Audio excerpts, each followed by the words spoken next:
Good morning or good evening sa tanan unsa man ang oras ninyo diha.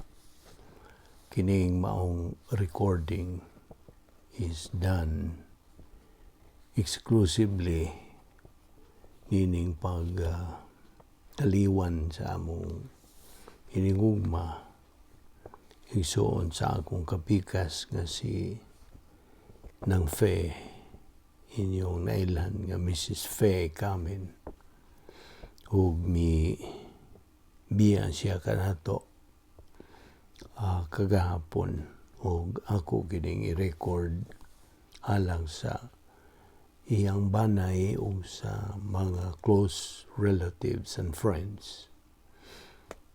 The words of comfort that I would like to share with you. This is about sa kamatayon sa usa ka magtutuo. Unas tanan, natural man ang pagulagway sa kamatayon sa usa ka magtutuo as an accident. But as a believer ni Ginoong Jesucristo, kung ikaw magtutuo ni Kristo ug anak ka naman sa Dios pinagi sa iyong pagtuo kaniya ni Ginoong Jesucristo, there are no accidents in the Christian life. Ang Diyos anay tuyo for keeping the believer alive niining kalibutan na. But He also has a purpose for taking each one of us home to heaven at just the right time. Now, ang usa ka magtutuo nga mamatay physically has gone home at the right timing. Ug mao kana ang perfect timing sa Dios. Ang gisulti diya sa Ecclesiastes Kapitulo 3, versikulo 1 hangtod 20 nagaingon, there is an appointed time for everything, and there is a time for every event under heaven, a time to give birth and a time to die. Now, ang usa ka magtutuo nga moatay, gidangat to sa iyang puloy-anan dito sa langit to prepare you and others alang sa matayon, just as the believer who dies was prepared for death. Sabi nimo, ang kinabuhi gud sa tao nagabitay lang kini gamayng lanot ingnon ta, ug kanang maong lanot mahimo nga putlon kana anytime at any moment. Way mao sa kanato ang nasayod gyud kanusa ang kamatayon moabot. Matud pa sa James chapter 4 verse 14, you don't even know what tomorrow will bring, what your life will be, for you are like a vapor that appears for a little time and then vanishes away. Now, ang timing good sa Ginoo hingpit, and He decides the time, the manner, and the place of our death. You know, one day, naay adlaw in the future nga ikaw mamatay. Kitang tanan mamatay. Knowing that you have no control at all over the time or manner of your death gives you great confidence, for death and resurrection are strictly kadaugan kini sa Dios. Naatol sa atong pagkinabuhi nining kalibutan na mihimo kitag labiyas kadaghang mga desisyon. Dihay mga desisyon maayo, doon sa mga desisyon nga di maayo. But there is only one decision, usar gyud ka desisyon nga mahimo nato atol sa atong kinabuhi to prepare us for that moment sa atong pagbiya, pagtaliwan gikan ing kinabuhi.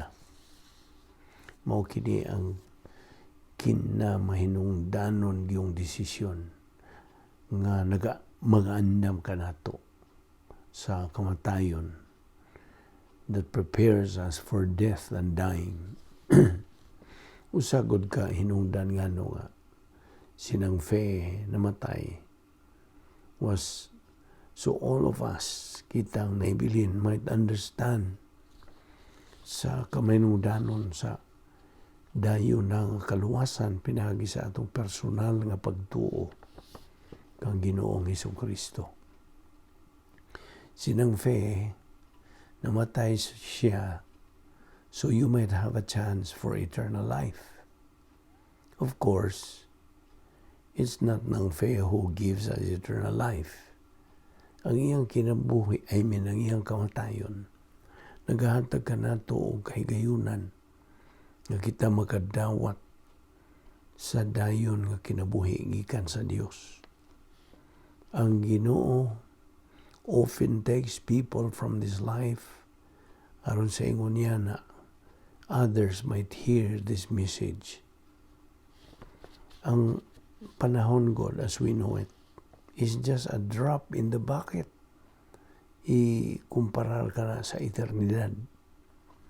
Busa, ang atong pagpangandam sa kamatayon, kinahanglan nga mao kini ang nagauna, pasiuna gyud sa atong kinabuhi. And when we consider it, is our number one priority. Kinahanglan mao gini ang pasiuna. There's only one preparation for it. Pagtuo lamang kang Kristo lamang. Sa tanan nga nakahimo desisyon sa pagtuo kang Ginoong Jesucristo, let it be known nga ang atong paghinumdum mo usa ka hinigugma nga namatay is to celebrate a victory, kadaugan over death. Sinang Fe is very much alive right at this moment. Naibaw ka ba? Very much alive. Busa, atong gisilibrar ang kadaugan o atong gihimo kini what nang Fe would want me to do, telling her loved ones and friends that she loves them and wants them to be with her forever dito sa langit. For each one of us then, there's only one decision by which makaandam kita sa atong kamatayon and by which we enter into eternal life. Kung sinang Fe had eternal life, each one of us anay kahigayunan to also have it. Pinagi lamang sa pagtuo lamang kang Ginoong Hesukristo lamang. Mga buhat 16:31 nagaingon, believe on the Lord Jesus Christ and thou shalt be saved. Bersikulo kini nga sinang Fe nasayod so well, labihan niya pagkasayod nini samtang dini pa siya uban ka nato. Tinuod, nagatuo siya ni Ginoong Jesucristo nga karon mismo she is in a far greater place that can never be found here on earth. Yes, atuan na siya sa kadapit where things are far more abundantly beyond all that we ask or think. Na si Piso 3:20. Thus, ang pagpangandam nato sa kamatayon is to be prepared for this life and the life after death na kinabuhing dayon. Sayod kita sa unsa ka maayong tao. Nang Fe was such a wonderful person as we have known her. Ingon nga magtutuo ni Ginoong Jesucristo, nahigugma siya sa pulong sa Dios. So let us remember nga why aksidente sa Kristohanong kinabuhi. Panahon kadto sa Dios to take ng Fe home so you might understand what she believed. She wanted you to believe. She loved you so much. And in that sense, she died so you could hear the message how to be prepared for death. So, dili aksidente ang pagkamatay ni ng Fe. It is no accident nga nagapapinaw ka karon ini nga mensahe. Ania ka for a purpose. Sinang Fe buot niya nga ikaw mangandam alang sa kamatayon nimo, even as he was. Sinang Fe wants to see you forever in heaven. Ang iyang kamatayon will be meaningful to you kung ikaw mutuo kang Ginoong Jesucristo nga siya namatay dito sa cross tungod sa imong mga sala. Tuuhi si Ginoong Jesucristo kay siya lamang ang bugtong paagi sa kaluwasan. Uwa na ilain. Acts 4:12 nagaingon, neither is there salvation on any other under heaven given among men whereby we must be saved. Then the Lord can transfer you to heaven sa dihang mo disidir siya sa panahon, paagi ug ang dapit sa imong kamatayon. Man itong ipamong ni Ginoong Kristo, I am the way, the truth, and the life.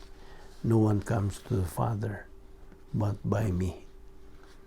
Sinang Fe, andam siya ug karon atuan na siya uban sa Dios.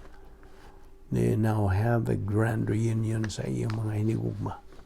Apil ang akong kapikas kinabuhi nga bitaliwan na upat na katuig karon.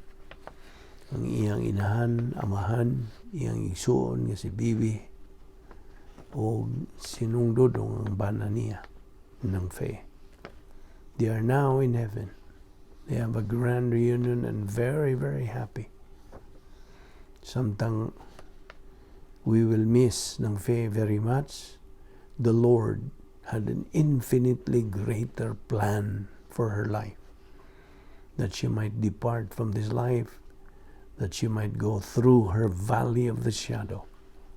Salmo 23:4. Quickly arrive in heaven.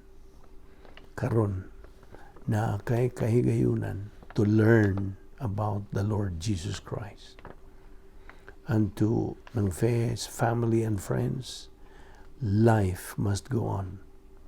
You know, there is great sorrow and grief, and we know how they will miss ng Fe. Just as they have been united on earth, so they will be united forever in heaven. Dili ni goodbye forever. This is see you later. They will see her again. They will all be united again dito sa langit. They will see and understand and know for all eternity nga ang Diyos na ay tuyo o na ay rason nga nung ikuha na niya sinang Fe. Apan sinang Fe wa mamatay in vain.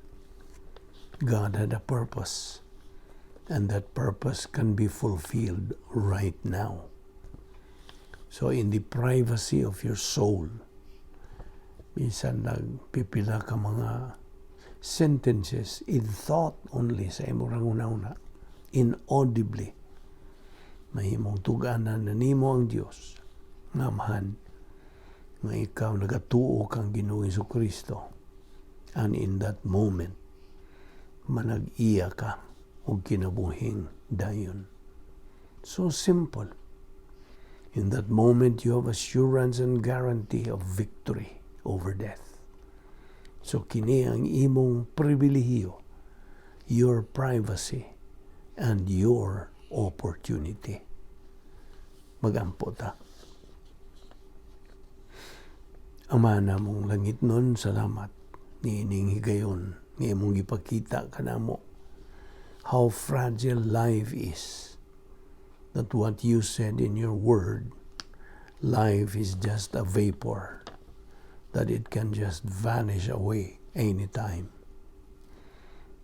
Ginaot nga ang kamatayon ng Fe, magapahinumdum kanamo nga ang kinabuhi labihan ra gyud kamubo, fragile and short, and that we may be challenged to prepare ourselves for the next life by appropriating ourselves to your perfect plan. Firstly, ang pagtuon namo kang Ginoo Kristo nga among manluluwas, og sa pagtuon sa imong balaang pulong, aron sa ingon niana kami makakabot sa among tumong nga maong spirituhanong pagkahamtong. And by then, we can have the assurance of a home in heaven sa ngalan ni Ginoong Kristo. Amen.